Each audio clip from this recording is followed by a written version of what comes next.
I stood in the doorway of my childhood home, heart pounding, a rush of memories flooding my mind like an unstoppable tide. The echoes of my family's laughter felt like daggers, each jab reminding me of the countless times they called my dreams ridiculous.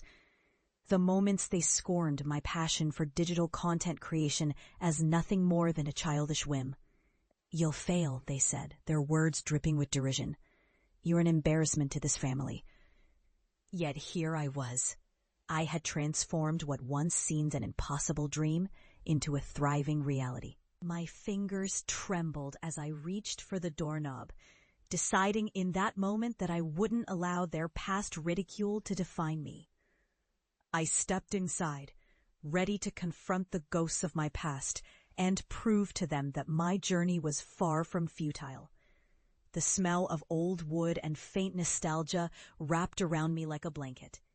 My family was gathered in the living room, faces illuminated by the blue glow of the television. Their conversation stopped abruptly as I crossed the threshold, their expressions shifting from surprise to disbelief. It was as if they were witnessing a ghost, someone they thought they had buried long ago. "What are you doing here?" my brother Mark asked, his tone laced with a mix of confusion and skepticism.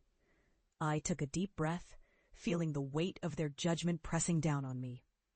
"I'm back," I said, my voice steady despite the tremor underneath. "And I have something to show you." With a wave of my hand, I revealed the laptop tucked under my arm.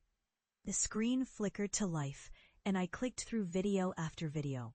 Vlogs showcasing the vibrant communities I had built, the countless projects transforming barren lands into thriving ecosystems, the partnerships with organizations dedicated to environmental sustainability. The online presence I had created wasn't just about me. It was a movement, a passion that ignited a fire in the hearts of many. Their eyes widened as they witnessed the impact I had made. The thousands of followers who believed in my vision, who supported me through thick and thin. I could see the gears turning in their minds.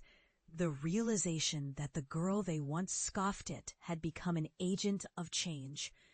But the moment that truly shattered the barriers between us came when I scrolled to a particular video, the one featuring a community garden I had spearheaded. I had documented every step of the journey, from the initial barren land littered with remnants of neglect to the flourishing oasis filled with vibrant flowers and eager volunteers. As the footage played, I noticed my mother's eyes glistening with tears. She had always been the most skeptical of my pursuits, often reminding me that real jobs came with stability and prestige. But here I was, proving that passion could blossom into something tangible. When I paused the video, silence hung in the air like a thick fog. "This is what I've been doing," I said, my voice trembling slightly. "This is what you all called ridiculous." Mark shifted uncomfortably. "But it's just online stuff," he muttered, the remnants of his disbelief still clinging to him like a stubborn shadow. "Just online stuff?" I echoed, feeling the anger simmering beneath the surface. "This just online stuff has changed lives, Mark. It's given people hope. It's given me a purpose." My father, usually the stoic figure, finally broke his silence. "I never thought you'd amount to anything in this digital world," he said, his voice laced with a mixture of regret and shame. "I didn't understand. I thought you were wasting your potential." The words hung between us, heavy with the weight of years of scorn and ridicule, but also with the possibility of reconciliation. I took a step closer, my heart racing. "I know you didn't understand, but I'm asking you to see me now, to see what it accomplished. I'm not asking for your approval. I'm asking for your recognition of my journey." Their faces softened, the harshness of their previous judgments melting away like ice under the sun. My mother reached out, her hands trembling as she brushed away a tear. "I'm so sorry, sweetheart," she whispered, her voice breaking. "I just wanted what was best for you. I thought you were throwing your life away." I could feel the walls around my heart begin to crack, the years of hurt slowly being replaced by understanding. "But I wasn't," I replied softly. "I was building something real, something that mattered to me. And I did it despite the odds, despite your doubts.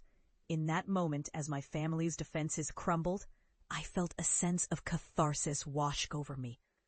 The pain of their ridicule, the sting of their mockery, though still present, began to fade into the background as I realized that this was my moment. "I want to show you more," I said, gathering my courage.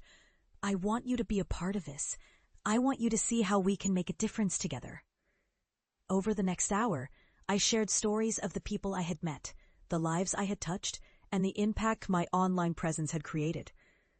I could see the flicker of understanding in their eyes, the slow acceptance of who I had become. Their laughter turned from mockery to genuine joy as they began to recognize the value of my work. By the time I left that evening, the air was thick with hope. We had talked, we had cried, and most importantly, we had begun to reconnect. As I drove away from the place that once felt hostile, I felt lighter than I had in years.